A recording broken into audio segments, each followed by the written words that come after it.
Okay, here we go. This is from where I was going to be deployed to Iraq, where it says, actually, I'm sorry, this is the wrong one. There's one that says, that mentions MacArthur, me being a MacArthur man, but this one simply just says Beckley. So we'll ignore that for now. Now, this other one you're all familiar with. This was the appeal before Judge Hutchison. Found guilty of 2 counts of criminal innocent minor, 1 count of battery on a police officer, because yes, I did beat the crap out of Greg Duckworth. He's never quite forgiven me, and he hates it every time I remind him, so I remind him a lot. And here where it says, I was found not guilty of 1 count of contributing to delinquency of a minor. Now, this is very important because we're going to have to go back to this, okay?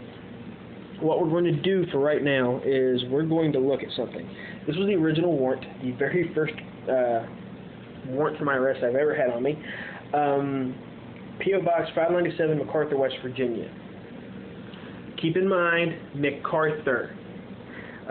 This is the whole thing, talking about the victim, Leah Dunkirk. This is Leah's warrant, Trooper Duckworth.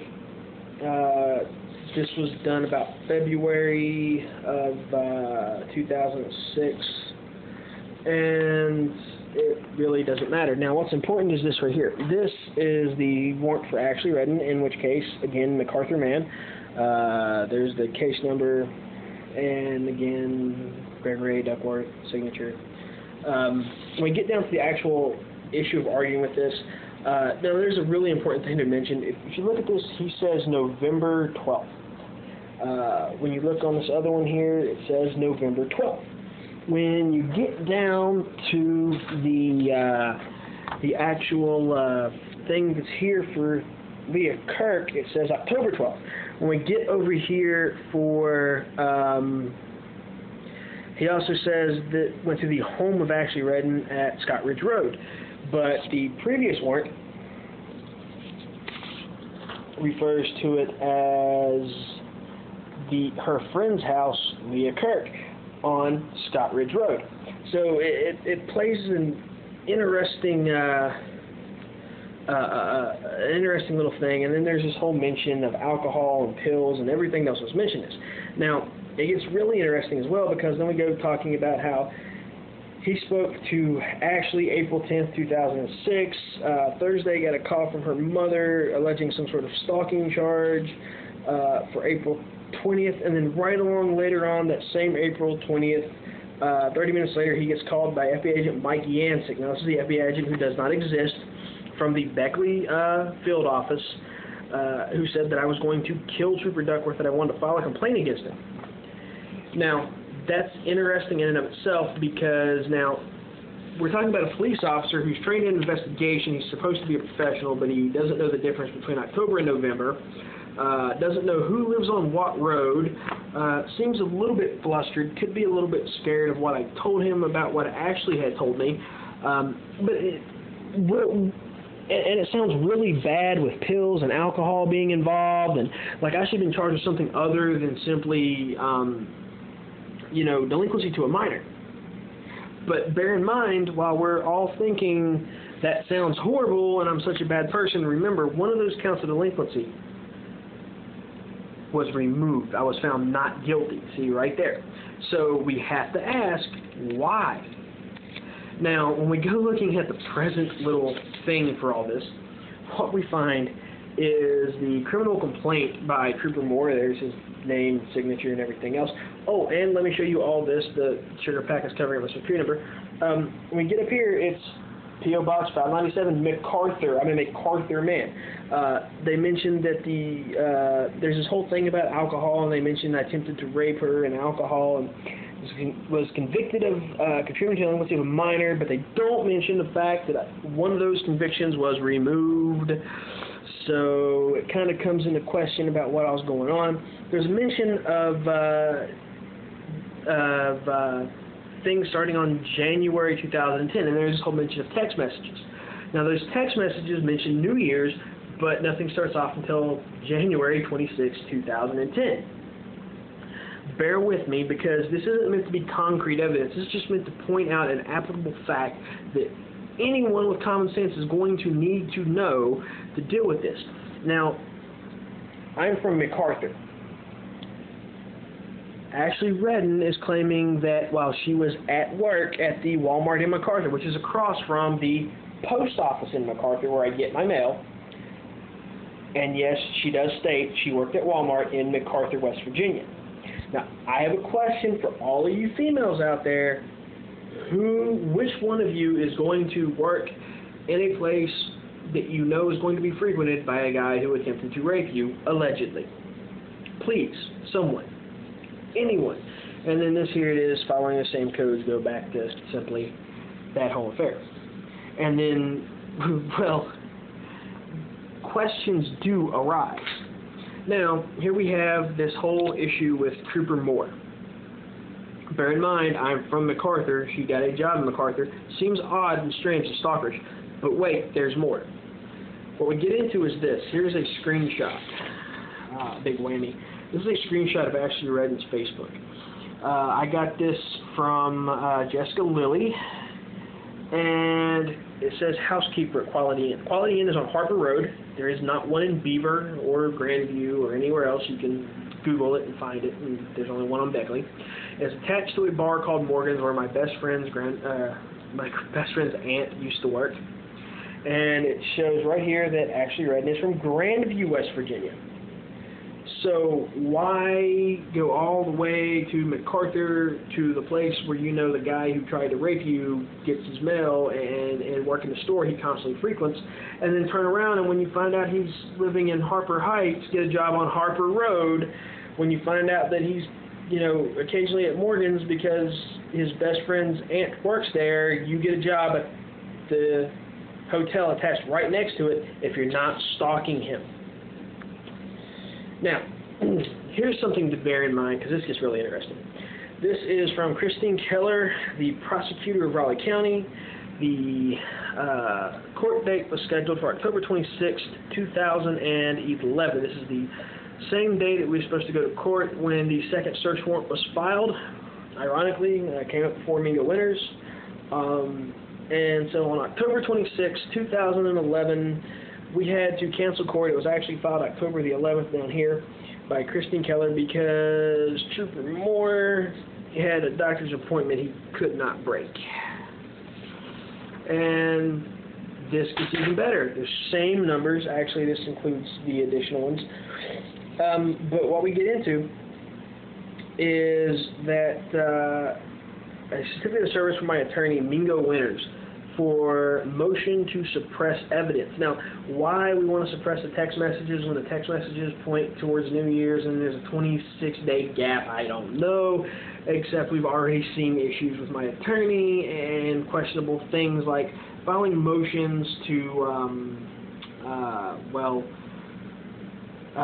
motions to compel for evidence, but then when the prosecutor says, yes, yes, no, and you can have this, but you can't have that, we never go and argue it in court. We just say, okay, we'll take that. Then we get into this, another delay, which occurred on the exact day, which was May. So we have, in fact, the October delay, followed up by a motion to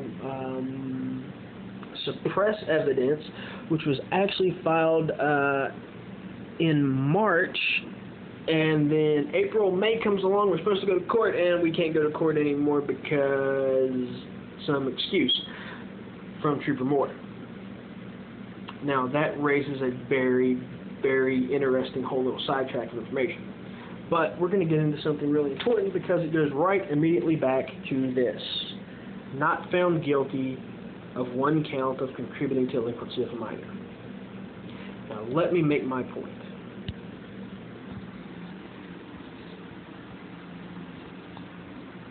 Okay, here's my point. I don't have to convince any of you out there. I don't even have to convince a jury or the judge that this is enough evidence to throw the case out of court. Don't have to.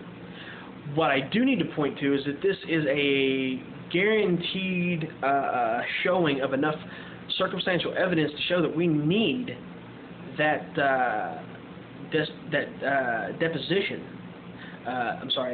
transcript from the contributing charges when Ashley said she was coerced into lying by her cop, the prosecutor, Trooper Duckworth.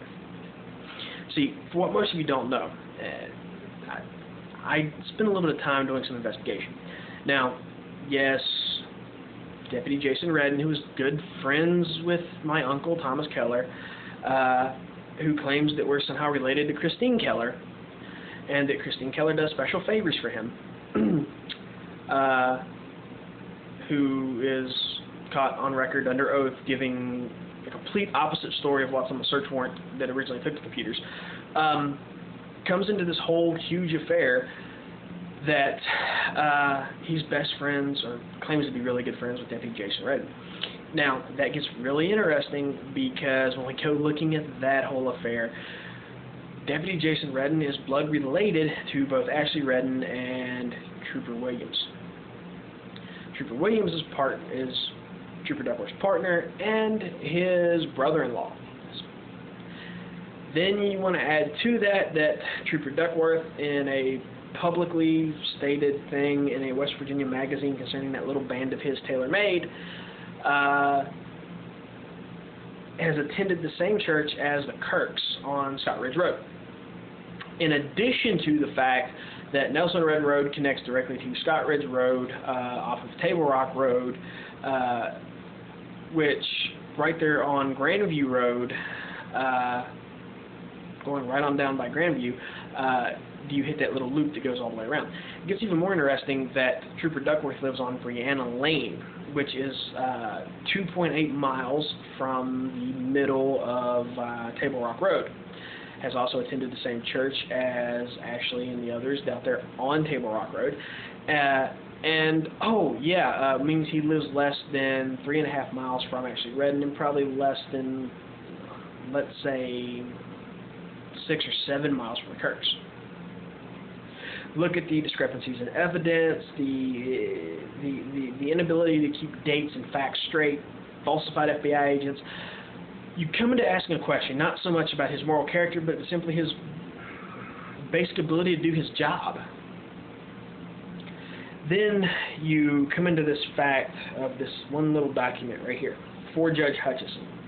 He called Ashley a liar when she said that she was made to give false testimony by the prosecuting attorney, which was the assistant prosecuting attorney, Krissa N. Kinrod, Trooper Duckworth, and her mother, to lie on the stand. Strange how that kind of plays out, doesn't it? And then suddenly I'm not guilty of one charge for cruel intelligence of minor. The very same things that Ashley Redden are claiming in the warrant for the stalking charges and that little argument and yelling match and everything else at Walmart. So it makes you have to sit down and ask. Then, of course, there's evidence that she's running around Beckley getting jobs in locations close to me and close to my friends, trying to find me, stalk me perhaps. It keeps blaring into this huge issue of what exactly is going on. See, the fact of the matter is, apparently I've done something that scared some people. I've put enough information out there, at least through the proper channels going up the chain of command, the stuff that you guys haven't seen, those letters to Captain White and Superintendent Smithers and the governor and everything else. It's got some people worried. See, that's where all these little indiscrepancies come in at. See, these indiscrepancies don't prove anything except that there's a need for further evidence. There's a need to see what was on those computers and see that second search warrant to get a chain of custody for every little electronic device that I had, including my cell phone, my BlackBerry, including a transcript of that court hearing where Ashley said that she was coerced into giving false testimony. And then we need to look at, I don't know why Pat Lamb wants to try and sneak a motion through to put a case in front of Hutchison, who I accused of bias and corruption and wrongdoing, and who is a little bit too close to this case, having been over top of the appeal and the lawsuit against Trooper Duckworth, and is suddenly springing up into this case when I predicted it in an 8-page legal statement I gave to the West Virginia State Police at the time of my arrest. It makes you stop and think, don't it? So there's a lot of information out here, and at a certain point, something's got to give. And Well, let me just be honest about it. There's only really two things you can do. You can lose and accept that I'm going to, well, yes, I will be petitioning the government for redress of grievance. You can give me my due process of law, put me in front of an impartial judge and give me a jury, which seems to be an odd thing, and you can try to set me up, which right now is looking an awful lot like you did there, Pat. So questions are going to be coming up. We have the evidentiary hearing coming up in June, and there's a lot of things to be asked, to be examined. You guys have a lot of information.